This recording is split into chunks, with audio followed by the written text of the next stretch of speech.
Outlet Liquor is your place to buy a case. Stock up and save when you shop the lowest prices available every day at Outlet Liquor. You never have to wait for a sale. The more you buy, the more you save. Only at Outlet Liquor. What's your outlet?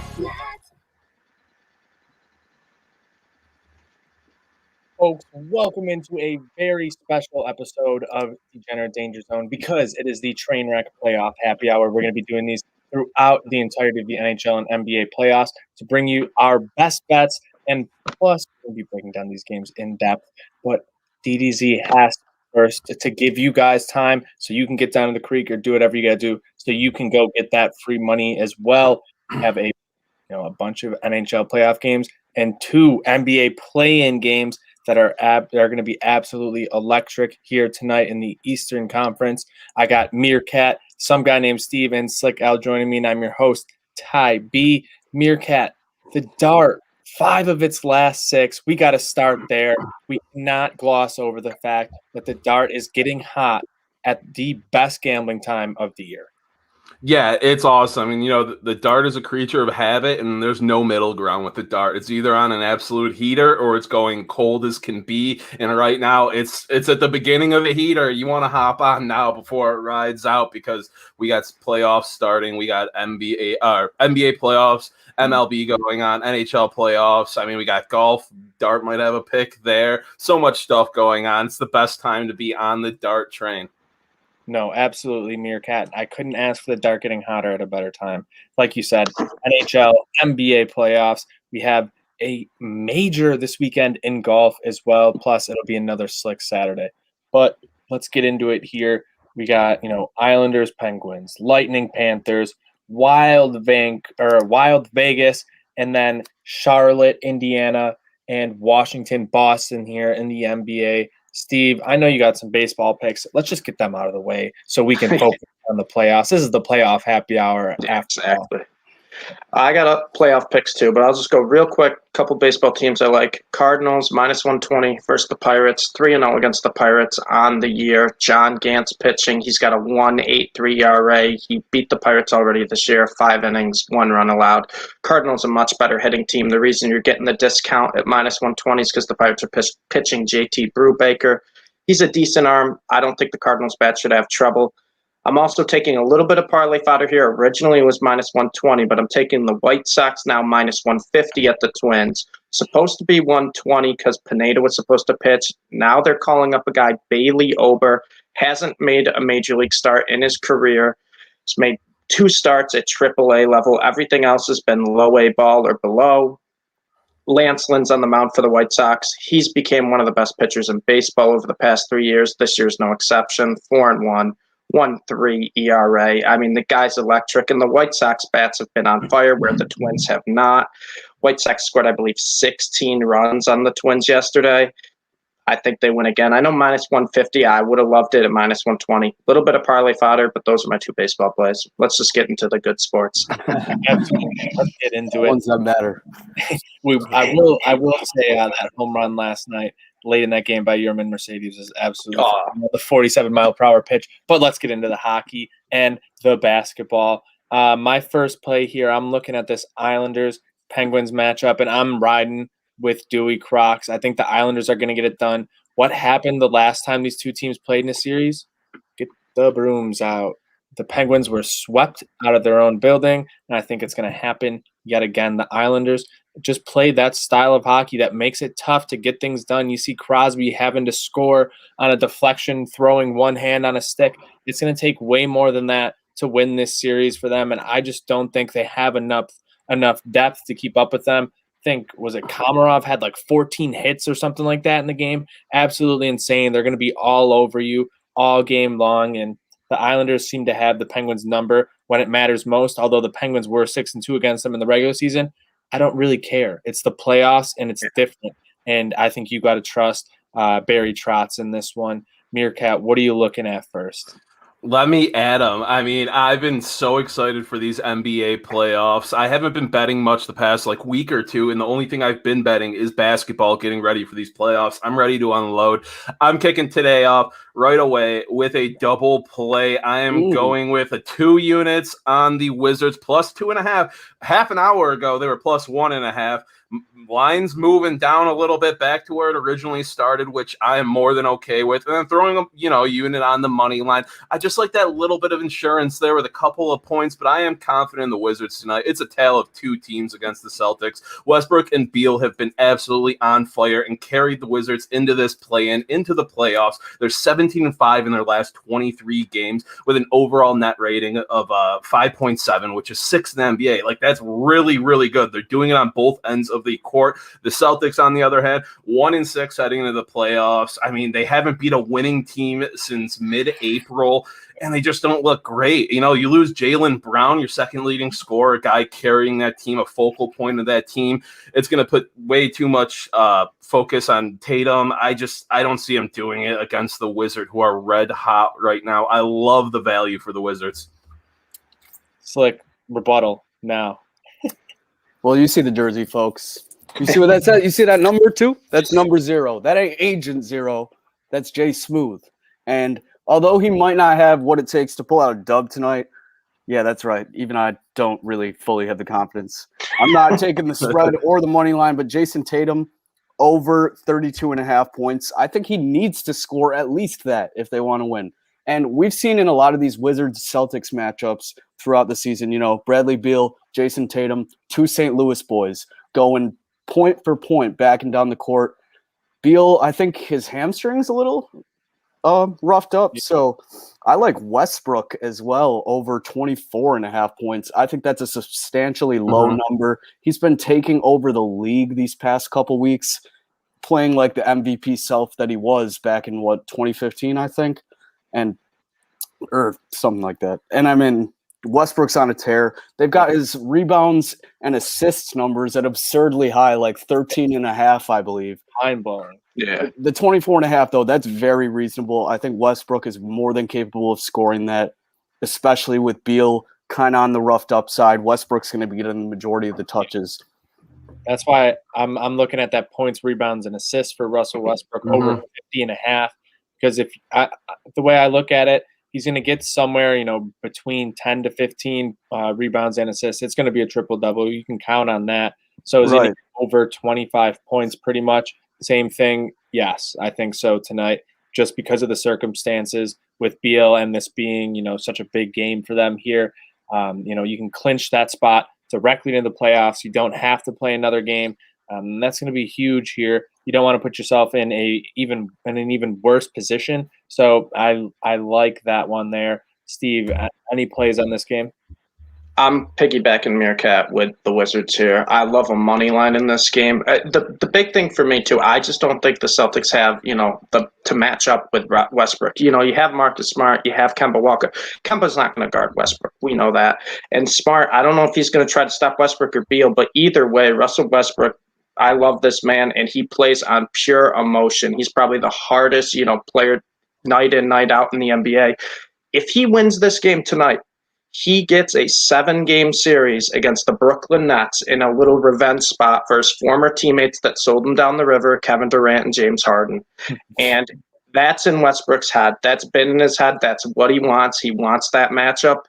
And I think we're going to see a game where Westbrook is just going to take this game over from start to finish. He's going to play like that. He's going to charge. I mean, I love your play of the points, rebounds, assists over, because if the Wizards lose, it's not going to be because of Westbrook tonight.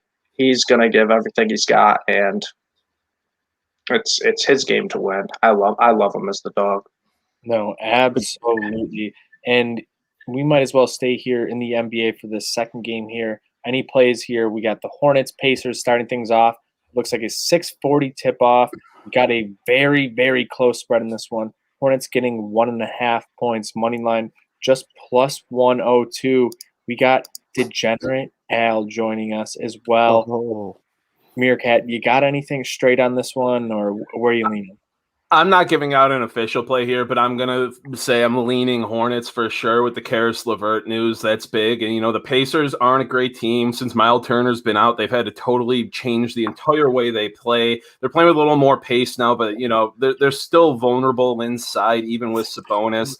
I just, the Hornets don't have a superstar, which you need to finish in the playoffs in a game like this. Terry Rozier's doing his best job, and I love him, but I'm leaning Hornets. I might dabble. I'm probably going to tease them, but no official play. Maybe we see playoff LaMelo tonight, but Degenerate Al, any plays in the NBA? The NBA right now, I mean, I know Meerkat just mentioned the news, with the Pacers today. I don't think the Hornets, though, are that good either. Yeah, I really don't. I think it's a crapshoot with these two teams. I lean the Pacers at home just because of that news. And I think a lot of people that I've seen in group chats today and friends that have texted are on the Hornets just because of that. Okay, I'm going to take the other side then and roll with the Pacers at home, -1.5. I love it, Al. Sometimes you got to fade the friends. I mean, that's what you got to do. The public. If the public is all going, if everyone's going there, all the squares are going there, take them out to slaughter. It's what's got to be done sometimes. But Steve, anything else in the NBA? I will say I am on the Hornets tonight. And the big thing, too, with the Pacers, everyone's talking about LeVert out, but we forget the fact that Brogdon's been hurt for, the past 2 weeks. Miles Turner hasn't played in a month. He's not playing tonight. And Sabonis, he's been day-to-day for, the past month. Sabonis still plays. He's going to put up his numbers. But what I like about the Hornets is their athleticism. You got LaMelo Ball, you got Bridges, you got Washington. These are guys that are just bad matchups for the Pacers, and I really do think the Hornets can win this game. I don't know how much noise they'll make in the playoffs, but I'm on both dogs for the NBA tonight, and I like the Hornets. I got them at +3 this morning before the LeVert news. I'd still take them at 1.5, and I like them outright. Love to hear it. But let's get in here to these other NHL games. I'm on the Islanders in that first one, but we also got Lightning Panthers at 8 p.m. in Minnesota, Vegas at 10. Al, where are you putting your money tonight? I was talking to my brother, and we were talking today, and he mentioned Friday he took the San Francisco Giants. Pirates beat them. Saturday, he's like, F it. I'm going to do it again blindly. Took the Giants. The Pirates beat them. So he's, I'm going to triple down. And what did he do? He took the Giants. He got his cash back. With this Vegas game tonight, I'm doing the same thing. If the Minnesota Wild can go in to Las Vegas and take 2 consecutive games, take my money. Feel free. Take it all. I'm on Vegas money line. I'm on Vegas 1.5. They pretty much dominated game 1. And Fleury looked incredible too. I'm pretty sure he's back in net tonight. So that is my play of the night. I know it's Meerkat's definition, it is parlay fodder at the -175. If you do take a -1.5, you get the +160. I think tonight you get a dominating performance again, hopefully, and a 2+ goal victory by the Vegas Golden Knights. Yeah, Minnesota's been one of those interesting teams all season. There's just such an exciting style of play where, the other team's going to get their chances, but Minnesota just generates such good chances that they finish on them at a very, very high rate. Steve, you on anything else here in the NHL tonight? I'm taking the Lightning again. I took him a few nights ago, and it's just Nikita Kucherov coming back. He changes so much about that team, but most importantly, the power play. I believe they were 3 for 4 in the first game. Kucherov, he has a deadly one-timer, and all credit to Florida. I mean, they made me sweat that first game out. They played incredible. Huberdeau had an unbelievable, he took it to the net and just made kind of a blind pass to a wide-open net. Florida played basically nearly a perfect game, but just the star power of Kucherov and Point kind of pushed the Lightning forward. And I'm going back with the Lightning. A little bit of experience. I know Florida's hungry. I know they want the win, but I just think the Lightning star power is really going to just push them over the edge. I really like the game to be close, but I like the Lightning at basically a pick 'em. I think it was -107 today. Yeah. It's almost like they have a $17 million edge or something like that. Yeah. They brought that up about 50 times, too, when you were watching game 1. Yeah. We get it. Yeah. They're absolutely cheating on that one. But Slick L, anything else before we hop out of here? Well, some of us are going to be staying in here with Happy Hour Hoops and then some hockey playoff previews. I'm with Al on the Knights, but you know me, I won't take straight up parlay fodder. I like the regulation; it's straight even. I might take the money line with like the Hornets teased or something like that. And then a quick baseball play. You know me, if I take a baseball dog, this isn't so much a dog; it's because of the pitching matchup, and I'm going with the Giants money line plus 104 against the Reds tonight. You got D. Sclefaren. I don't know how you pronounce it for me. He's been great this year after the Reds ditched him last year, and then going against Castillo, who's been absolutely awful this year. Already lost to the Giants. I mean, I'm just all over this game. No, Meerkat, love that play. Meerkat, love that play, by the way. It's the regulation three-way line in hockey. Is people don't take advantage of it enough. Never. You don't want to lay that 1.5, and especially where the playoffs so far have been all OT. Come on, it's not going to keep going like this. Regulation is essentially -1. Yes, and I love that line. Plus 100. It's usually a three-way, but yeah, I'll piggyback on that too. I love that in the regulation play for the Knights because that's the real value. And in that Lightning Panthers game, man, that was one of the best hockey games I've watched. Yeah. All the game one, the offensive explosive power in that game was just incredible. But I agree with Steve. I think the Lightning star power just overrides the Panthers in this game, and they take a 2-0 lead in this series. The goaltending's better. The offense is better. And I'm going with Al, too, on that NBA game. I'm taking the Pacers -1.5. I think the Hornets just don't have the guys that have been there. The Pacers, like them or hate them, they're always in the playoffs. That 7 or 8 spot, they're always there. They're always hanging around. Even in the play-in tournament last year, TJ Warren was doing his thing. I think if the Hornets are to win tonight, they need a huge game from LaMelo Ball and Terry Rozier both at the same time. Has to happen. Same with the Celtics. If the Celtics even want to have a chance, they need good play out of Marcus Smart and Evan Fournier because they're clearly outmatched at the guard position. They got to lock up and they got to score some points themselves and not just let Tatum do all the shots. So, yeah. Absolutely. It's going to be crazy. Love to hear it. And I love that in-depth breakdown of the NBA because that's exactly where we're heading. Shout out to everyone who tuned in for the Degenerate Danger Zone portion of the Trainwreck Playoff Happy Hour. And we're going to get into some happy hour hoops here for Meerkat, Degenerate Al, some guy named Steve, and Slick Al. Get out there. Go get that free money. Good night. Now. Outlet Liquor is your place to buy a case. Stock up and save when you shop the lowest prices available every day at Outlet Liquor. You never have to wait for a sale. The more you buy, the more you save. Only at Outlet Liquor. What's your outlet? What is up, everybody? It is play-in time. We've been waiting all damn year to say this. We've got Meerkat. Look at that.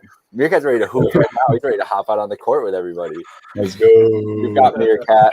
We've got Dunny, as always. We got some guy named Steve and Slick Al. And we're all repping the C's tonight. Let's go. Not Steve, though. Not Steve. Not Stevie. No. We'll get into that. We'll get into that game in a little bit. So let's get right into it, guys. In about 20 minutes, we are going to get tip off with the first. I mean, I guess technically last year was the first ever play-in game, but this is like the first ever play-in tournament NBA game. And what an exciting matchup we got. The Indiana Pacers hosting the Charlotte Hornets. Duddy, I'm going to start with you, and we'll go around the horn here to Meerkat.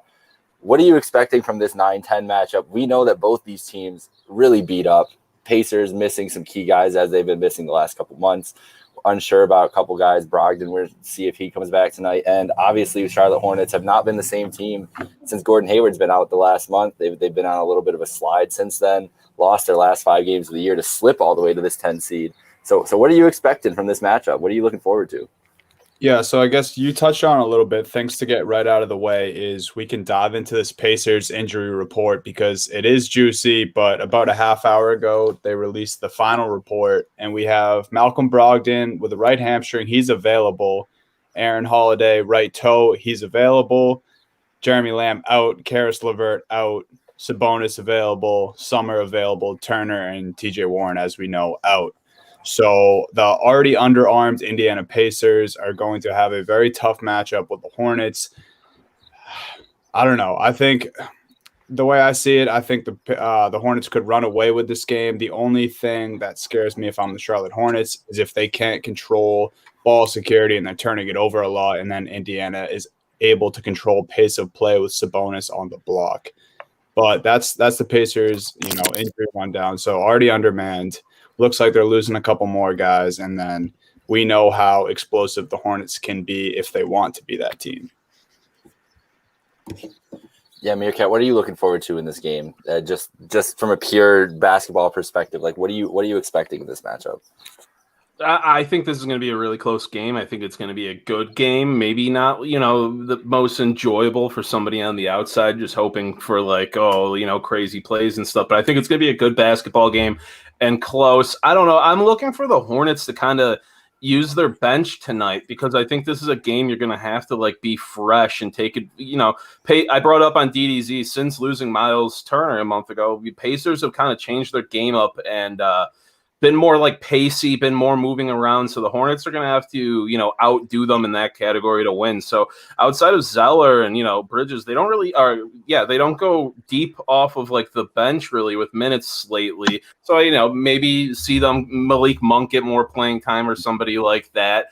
But I think this is going to be a close one. Well, shit, yeah. I mean, the right now, Slickel, we've got -1.5 is the last line I saw for Indiana. I don't know how this plays. I didn't hear you guys go deep into it on DDZ there, but what was your thought of the line there? Do you think it's too low, too high, right about where it needs to be? Yeah, I think it's right where it needs to be. I said I'm going to tease it like crazy in the Hornets' favor because I think it's a close game, and I'm leaning Hornets winning. I like the Hornets to win, but I've got a little LaMelo bias going into there too. I might be overreacting to the LeVert news a bit. But yeah, I mean, I'm leaning Hornets, and I give them a few points because I think it's be a close game. And if I had to pick a team to win, it's them. For sure, yeah. I'm interested to see how the Hornets come out tonight. What are you thinking, Slick Out? What is your read on this matchup? I think the line is appropriately close because no one really knows how this is going to play out. And I agree with Meerkat. I think the Hornets, if they want a chance, they need that depth to come out. But I mentioned this on DDZ too. I think what really kicks in here tonight is experience for Indiana. They have a bunch of guys that have been there before playing those role player roles, and they've got more of them than Charlotte. And Charlotte has a lot of young guys that this might be too big of a heat of the moment for them. If the Hornets are going to pull this, I also say that Terry Rozier needs a big game. They need a big game out of Terry Rozier at the guard position. Oh, yeah. And but I took Pacers -1.5, but honestly, I wouldn't bet that line. I think it's just too deceiving. I don't know. It's tricky, man. I would take, we'll talk about the other game, though. Well, Steve, I want to give Stevie, Yeah. I'm giving you your LaMelo Ball hour here, LaMelo Ball minute. What is your read on this game? How are you feeling? I mean, I like the Hornets. I took them at +3 this morning. It moved after the LeVert injury, obviously. I like a money line. I think they win. I do think it's a close game. I'm interested to see LaMelo in his first playoff game, but I think this game really comes down to those just athletic forwards that the Hornets have, and I just don't think the Pacers have the defense to kind of stop that. I really think Bridges and Washington could probably have a really big impact tonight because I love Sabonis. I'm a big fan of Sabonis. He's just not it defensively, though. And that's really where I kind of lean towards the Hornets here, especially with the Pacers, with all the injuries they're dealing with. And to your point, you said, Brogdon's playing, but he's also banged up. They still have guys playing who've been banged up. Sabonis has been day-to-day for, it feels like 2 months now, where it's he plays this game, doesn't play this game. I just kind of like the Hornets. I think they're more athletic. I know the experience is a big thing here, but this is a one-game, do or die situation. I'm going to lean on athleticism and overall talent. All right. Yeah. I mean, I've been locked in on the Hornets, honestly, all day. I got them at a +115 this morning. Took that. I just think, Dunny, I want you to touch on this a little bit too. Obviously, the best player on the floor in this game is going to be Sabonis, like you said, Steve. But his defensive liabilities, it's there, and they really don't have that guard creation. And Dunny, you would know as much as anybody else the game that is Slick was saying Terry Rozier can have, especially in these big moments. And a guy like Terry Rozier, and alongside LaMelo Ball also in this game in his first, real playoff. I mean, now it's not a playoff game, but his first big experience we've really ever seen him in, because honestly, we didn't get to see him in college. We didn't get to see him in that situation. So what are you expecting from your guy, Terry? And what even though Sabonis is going to be the best player on the floor, who do you expect to be the one to show out tonight? Yeah, I mean, we're talking Scary Terry. He got that nickname for a reason. He was given that nickname in a playoff series, hitting big shots against the Milwaukee Bucks. I mean, it does hurt them a little bit that they don't have the home court, because I feel like that's especially where Terry thrives. But, I mean, if this is a game where he can get going early and his teammates can get him involved, we talked about the lack of depth that the Pacers just have in general, let alone the guard position. So this could be a game where Terry just exposes, the guards of the Indiana Pacers, especially like Stevie mentioned. Brogdon could be out there. He's available. He's clearly banged up. I mean, they wouldn't have that lengthy injury report with all these guys saying available if there weren't some nagging injuries that are going to be lingering. And Terry is someone who is, probably one of the most explosive guards in the league. So if you have hobbled guys trying to keep up with Terry Rozier, that's going to be bad news. Yeah, for sure. I mean, he can be electric, especially in these moments. And he's looked so confident this year. Like he figured, like he kind of got his swagger back a little bit and everything. All right, but yeah, so we're pretty much all on the Hornets here then, right? Anybody with the Pacers going forward tonight? I like the Pacers. You're with the Pacers. I like the Pacers.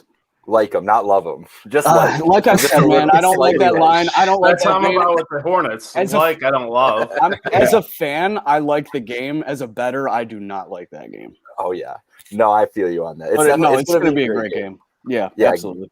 Going to be a great game. There's great talent on both sides, and win or go home, man. You can't beat that in a basketball game, no matter what. All right, but let's get to the real one, Dunny. I'm gonna let you lead off here, as we've got at least 3/5 Celtic support in this room right now. I'm not sure about how the other two are thinking right now, but Dunny, right now you're about 2.5 hours until tip off. How are you feeling heading into this matchup with Russell Westbrook and the Washington Wizards?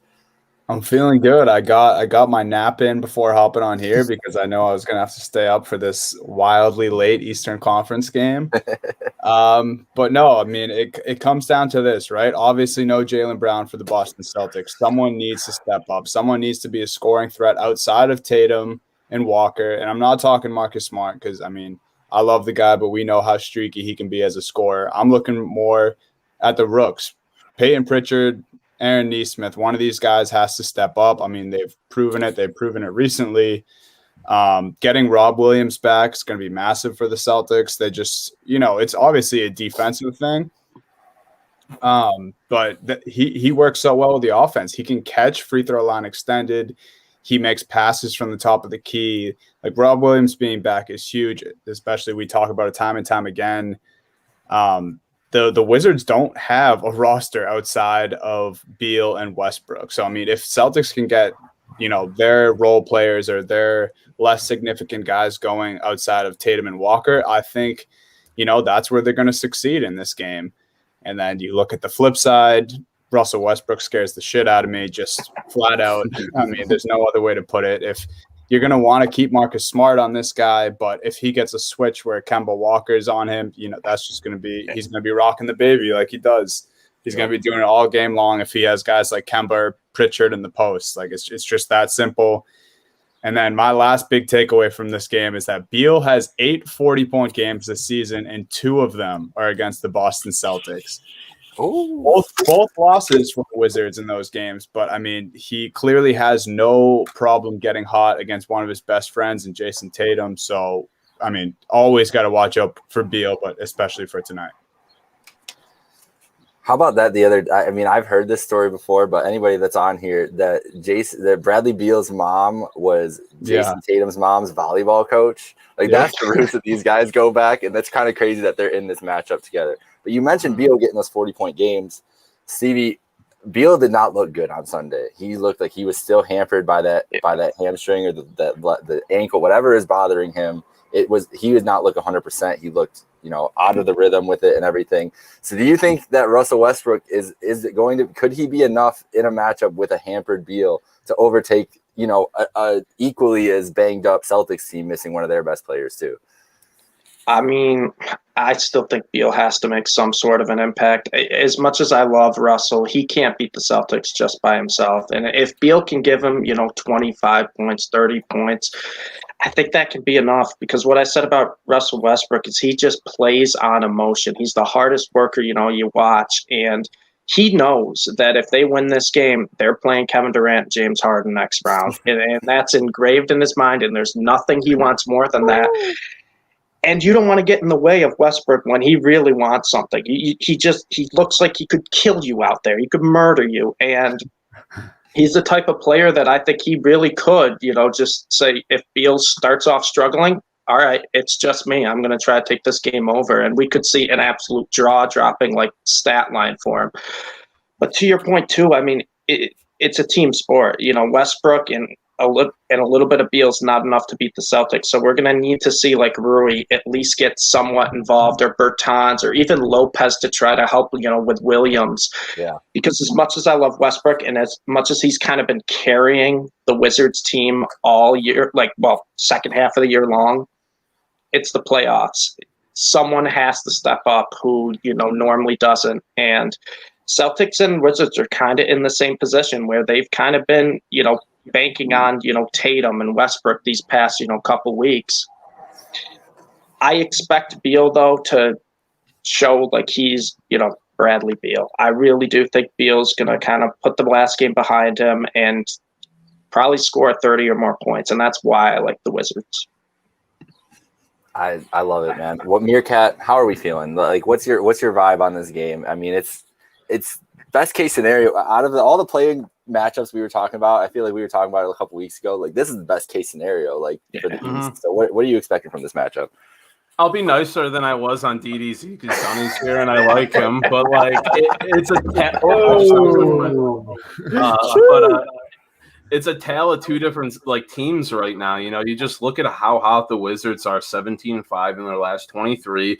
The Celtics 1-6 in their last 7. I mean, it's just not looking great. Trying to overcome that Brown injury, and Stevie brought him up. Rui, I mean, if we need him to step up tonight, maybe he can. But I think you guys are downplaying, this Wizards' depth just because they're not great. They've been getting contributions off the bench from Daniel Gafford and Ish Smith, Anthony Gill. These guys are giving pretty consistent contributions, hitting double figures a lot. Even though it's just 10, 11, 12, but still I don't think it's as reliant on Beal as it looks. And you saw when Beal scored a ton against the Celtics, they've lost as a team.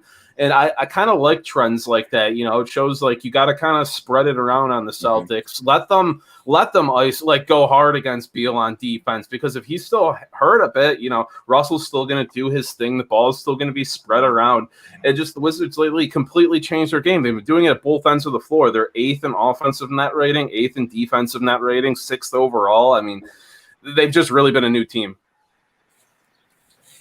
We got Tybee 2 months popping in here off the top rope here to jump off Meerkat. Tybee, how are you feeling about this Boston Celtics and Wizards matchup? That would be my face right now if I were a Boston Celtics fan. Whoa! Wow! Very worried. They have not beaten a team over 500 since April 22nd. Just 5-10 down the stretch. It does not look very good, for them, especially once Jaylen Brown went out. I felt for you, Dunny. I was praying for you, hoping for the best, but we saw the news. He's not going to be back. And when you see what Russell Westbrook has done over the past, month or so, I don't even know how I could, go against Washington coming into this one. He's been doing things that I didn't even know were possible. This dude, what was it, 14 rebounds or some crazy thing at half the other day, and 10 assists. The over on the points, rebounds, and assists, hammer it, everything. I think you're going to see an unbelievable game out of Russ because he is eyeing that potential series with the Brooklyn Nets. Yeah, that's the point that when you said that, Stevie, earlier too. I've been looking for that the whole time. Me too. I'm here in my Celtics shirt. I'm hoping and praying for you, Dunny, and our friends there in Mass. But I did put money on the Wizards today. I'm not gonna lie. They took the plus line, and my basketball heart just really, honestly, best case scenario out of this would be, and you said this the other day, Donnie. We were talking yesterday. Best case scenario, just as an NBA fan in general, and for the Celtics, is to get Philly, because even if it's a hampered Celtics team, we know the success they've had with this in the past, and we deserve Russ versus KD, like in a playoff series. I never thought it would happen again, but at this point, like I just need to see it. I want to see it. So going around the horn here. So I'm going with the Celtics. I'm gonna try to manifest it here for you, Dunny. Dunny, I know that you're going for the Celtics here as well. The rest of you guys on the Wizards then?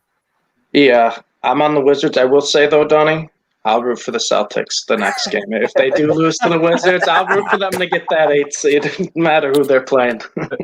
Hey man, thanks, Stevie. And I do want to say this. Perfect scenario. I did say the other day, Celtics lose here, win their next game, take the 8 seed, so they have a little less of, a tough matchup. They go Philly instead of Brooklyn. I think they have a better chance against Philly. But I can't really be wishing for that today because we are here. The playing games here, I kind of have to be on them to win. But yeah, so let's go. I'm rolling C's, obviously.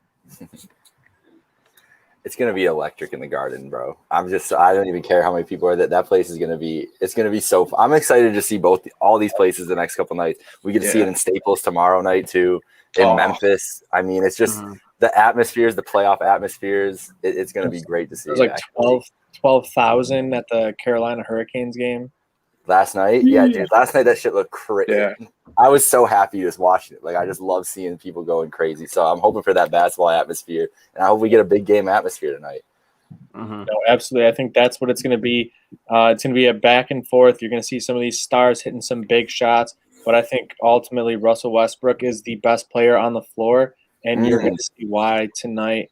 I think Washington gets it done.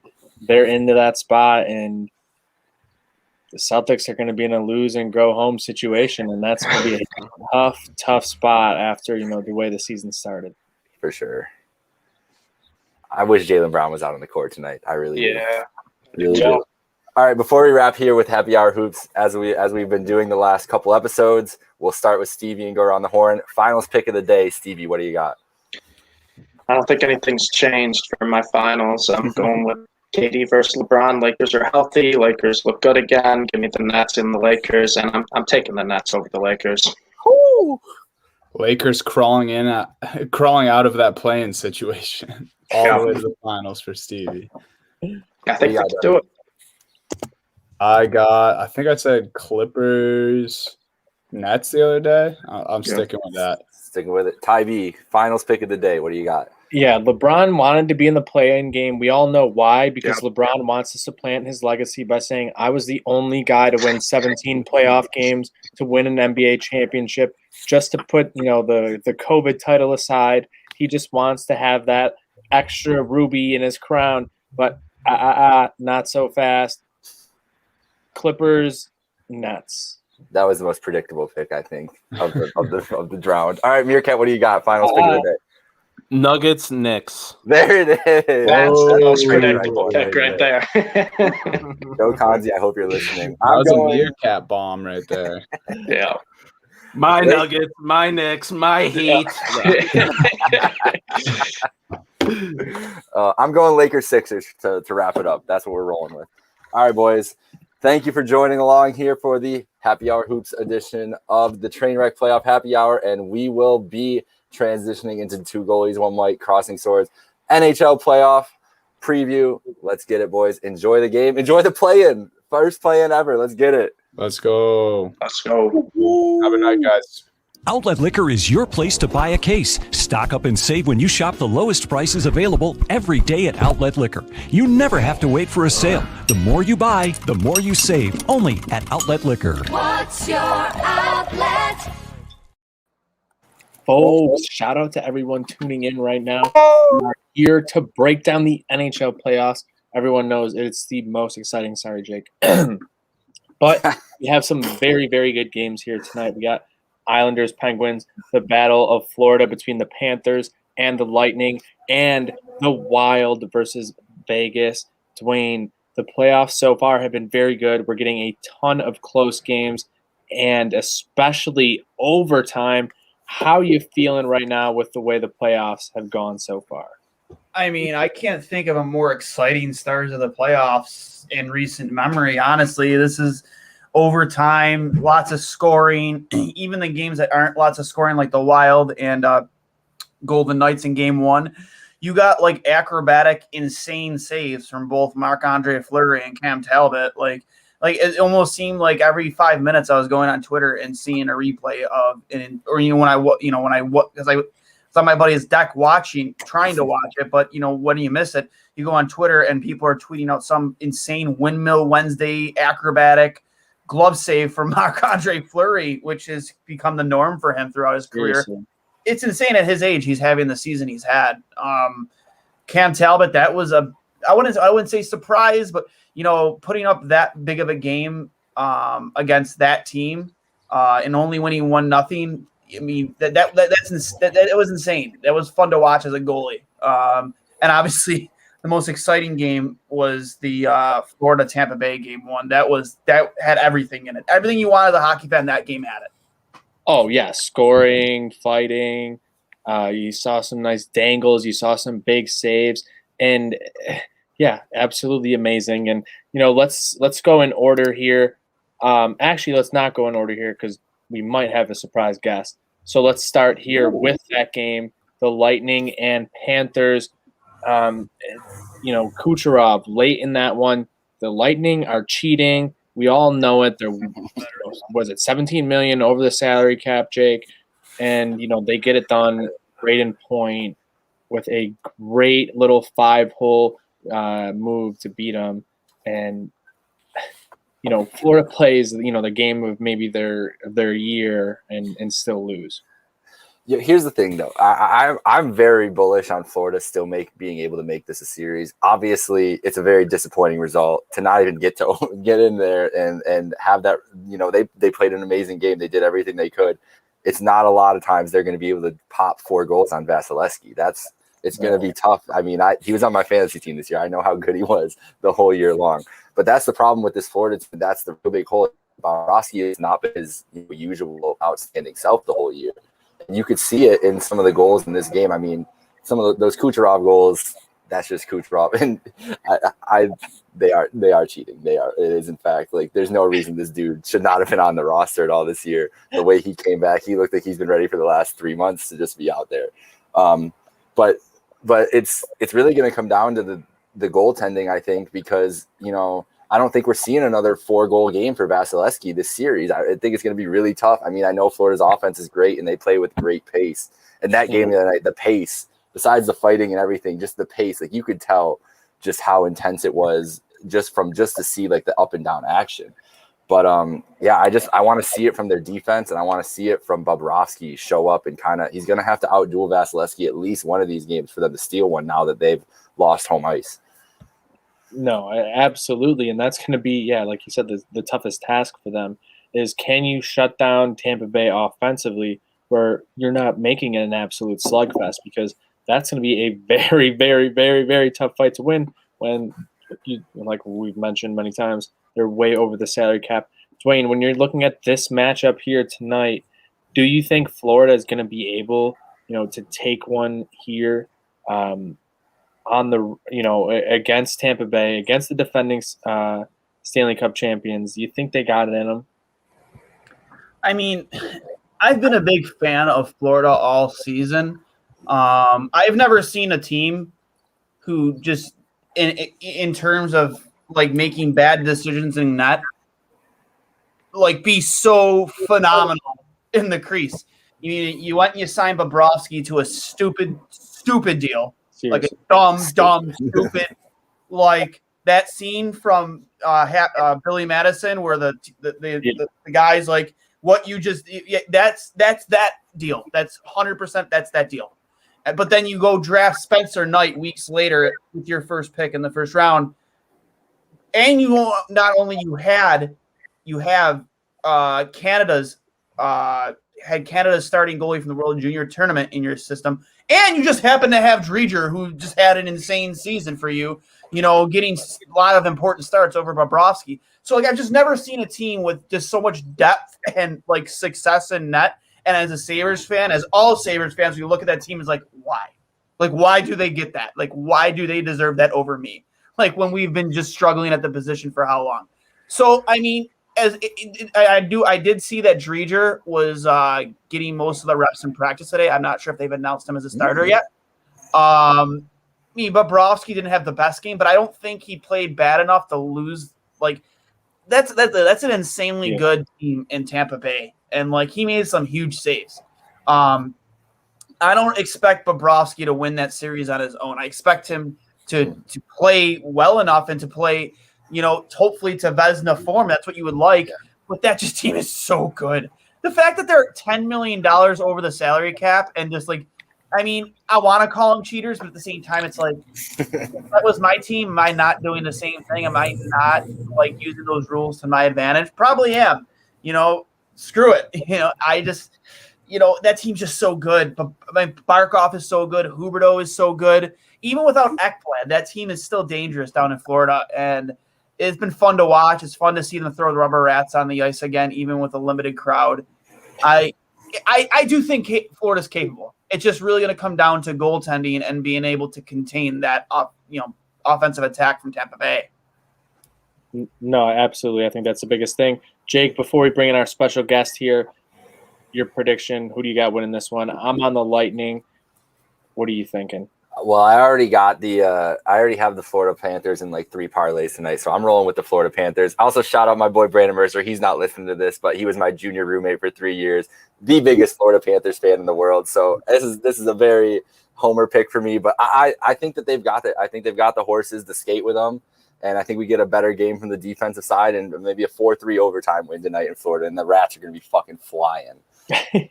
And speaking about a rat, we got Dewey Crocs in the building. Dewey, look at that playoff mullet sitting on your head. You got the first win there with the Chicken Par Mary 4-3 overtime winner. It looks like Tristan Jarry will be back in net for the Penguins in this one. 72-47 in the hits.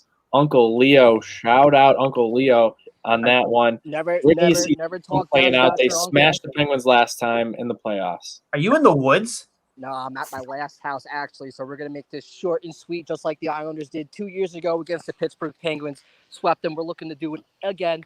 It seems to be that we'll have another Russian in net tonight. It could be Sorokin. It could be Varlamov. But you got to trot the process here. The Islanders played a very normal Islander game, not too much in front of the net, but they can only contain Sidney Crosby for so much, and he did have a nice deflection for a goal the other night. But we're looking for another electric start. Uncle Leo was out there banging bodies last night. You shouldn't talk down about your uncle. We did all year long, stash Leo, but he's playing first-line minutes with Matt Barzal. I mean, you don't know what you have till it's gone. Honestly, is definitely a big missing point here for the boys down this playoff stretch. But Kyle Palmieri and Travis Zajac, hopefully Zajac gets some playoff time here, but he's there for the depth. And Kyle Palmieri, or should I say Chicken Palmieri, showed up the other day with 2 goals in the overtime winner. And we're just looking for another battle tonight in Pittsburgh, hoping to go back home to the Coliseum this weekend, up 2-0 against the Pittsburgh Penguins. Absolutely. Love to hear it, Dewey. Just one more quick question before you finish up over there at work. Yes, you sir. had the Penguins kind of dominated the Islanders here a little bit, 6-2 in the regular season in terms of wins. You think that's just a little bit of a throwaway? Doesn't matter with Terry Brott because he's a playoff coach, and you're looking for that sweep again because that's the way I see it right now. They definitely dominated the playoff series. But what's good about, the season series, but what's good about that is we haven't seen them since early March, late February. So you kind of forget about those games, kind of get to refresh a little bit, restart, and kind of watch the tape a little bit. During the playoffs, you should pretty much know what kind of toothpaste these guys should be using before these games. So hopefully they just lock it down, play your normal, boring, hot Islander hockey, nothing in front of Ilya tonight, and just pucks to the net, man. Anything can happen when you throw pucks to the net, Tybee. napping 10 minutes into the game. Love to hear it, Dewey. Thank you for joining us. Hopefully, we'll be getting you a whole bunch more throughout the series and some great videos. Make sure you get that chug bud and put it to use later on tonight when you get out of work. Thank you again for joining us, Dewey. But, Jake, looking at this game here tonight, you believe in the Islanders, or is Sidney Crosby going to find a nice bounce-back game with his Pittsburgh Penguins? The thing about the Penguins is Tristan Jarry is one of the worst goaltenders in this playoff field, like by far. Like it's just I haven't trusted the Penguins goaltending all year. I don't know. I can't get a hold of it. I can't put confidence into him.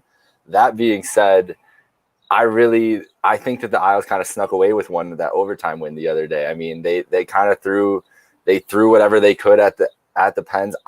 And they were up, and then it was just a back and forth affair. I think the Pens are going to be able to control the pace more in this series, especially at home in one of these games. It's really hard for me to see this Pens team go down 2-0. I just think, I think Sid's got one in him. I think he's got a takeover game. We saw him. He was locked in on Saturday afternoon. So let's see it. I think it's going to be the Pens tonight. I think we go back to the Collie 1-1. Wow. All right, we're split here 1-1 between Jake and myself. I'm on the Islanders. He's on the Penguins. Dwayne, what do you got? Make your decision for us. Well, I have the Panthers tonight, if we didn't figure that out before. The Islanders, as much as I hate watching them play, they do play a very strong, sound defensive style. They're a younger, faster team than the Penguins, but I have trouble betting against just that killer instinct of Sidney Crosby when he's in the zone, and it looked like he was in the zone in Game 1, even though they lost. I'm going to go with the Penguins for sure. And then the Wild and Vegas tonight. I think Vegas bounces back on that. I mean, they were boat racing them in a lot of the offensive chances. You didn't let me segue. I was going to segue off of you. Come on. Oh, I'm sorry. I'm sorry. But yeah, I'm gonna take Vegas tying it up for sure. I just think that team's too good to go down 2-0. They're just built to win, and with the way Fleury's playing, I just don't see Cam Talbot, like as good as Talbot has been this season. I just don't see him sustaining that throughout this series. Like something's going to give with that team. They're just not good enough to keep up with the Vegas Golden Knights. And I agree with you, Jake, on the goaltending in Pittsburgh. Tristan Jarry has just been, a shade of what he was last season when the Penguins decided to move on from Matt Murray and go to him, which, I mean, I never even thought that Tristan Jarry was the answer for them in that. I think they need to look deeper going into next season. At least find a decent 1B because Tristan Jarry ain't the answer right now. No, absolutely not. But you hopped into the Wild Vegas game for us, so let's get into it, Jake, here. But you got Vegas here, big favorites, minus 175, really outshot and dominated the Wild for most of the game. But as we've seen from the Wild most of the season, even especially in the matchups against Vegas, very exciting games, and Minnesota converts on the chances they get because they create such good chances. It's sort of what Ralph Kruger talked about wanting to do with the Sabres, where it's not like necessarily about quantity, but like quality. And when you get those opportunities, you finish. Instead, Taylor Hall shot 2%, whatever.